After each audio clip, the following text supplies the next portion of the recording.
Some new developments now in the Lincoln City standoff that involved a Washington man who's wanted for murdering his grandparents. Police stormed the motel where Michael Boyson was hiding last night, and they made the arrest. They found Boyson with a self-inflicted stab wound. He's still at Legacy Emmanuel tonight recovering. Police say that Boyson again murdered his grandparents in Renton, Washington just hours after getting out of prison. And tonight, the quiet motel where that standoff took place is still right in the middle of a police investigation. The clerk there who called 911 is the reason that Boyson has now been captured. And our reporter Chris Woodard talked with her today. He joins us live from the coast. Chris?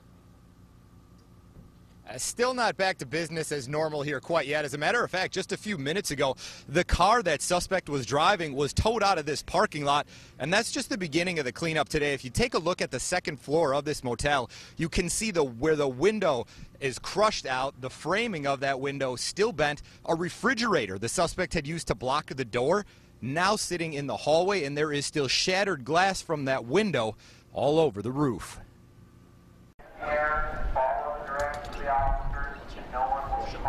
24 hours ago, this Oceanside motel was the center of a multi-state manhunt. SWAT circling the area, neighbors evacuated, and West Shore Oceanfront Suites in the middle of it all. Once we found out he was here, it was a little bit more alarming because it could have been a little bit, it could have ended differently. Today, cleanup and investigation is underway. The general manager, observant enough to realize she'd checked in a wanted man the day before, just glad it's over. It was a relief. I was glad that he was out alive. Leah Kalamanis says Boyson was like any other guest she'd check in, but it was a specific conversation they had that made him stand out.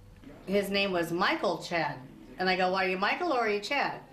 And we had a little bit of friendly banter, so that's, I think, how that stuck in my head. After seeing the name and face on TV, she called 911. The next 8 hours, a scene at her motel that she will never forget. Kalamanis says at this point they are just anxious for this cleanup to be over. Last night, she said, all the guests they had actually came back and stayed in the hotel, but they are supposed to be full this weekend, so they want this all taken care of as quickly as possible. Reporting live in Lincoln City, I'm Chris Woodard for KOIN 6 News.